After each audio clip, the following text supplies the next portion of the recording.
Ielas, ceļi, stāvlaukumi, gājēju un velo celiņi.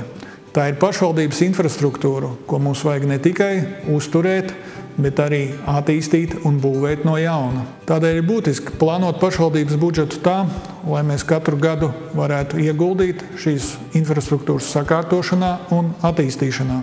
Esam aktīvi strādājuši, lai sakārtotu ceļus un ielas visu novada teritorijā.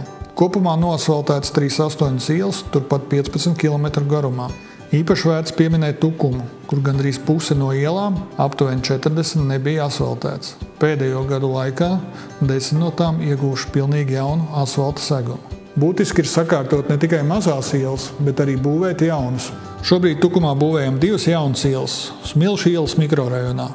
Pabeigt arī Raudas ielas projektēšana un jau pavisam drīz sāksies tās atjaunošana. Reizē arī ūdens un kanalizācijas tīkla rekonstrukcija.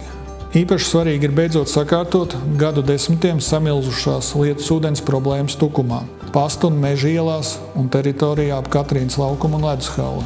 Šobrīd norit šī darba projektēšana. Vēl viens liels projekts ir sakārtot dzelzceļa ielu un stacijas laukumu Tukumā.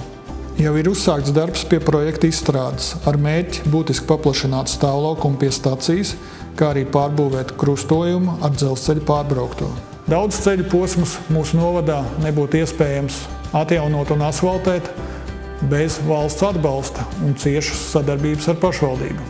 Kā rezultātā noasfaltēti daudzi grants ceļu posmi, kuru Tukuma novada iedzīvotāji ir gaidījuši gadu desmitiem.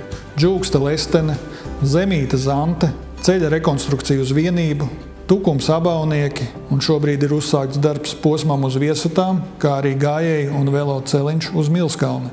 Iepriekšējos gados ir paveikti darbi, ko mēs visi esam gaidījuši vairākus gadu desmitus, un ir svarīgi šo labi iesākto turpināt un novest līdz galam.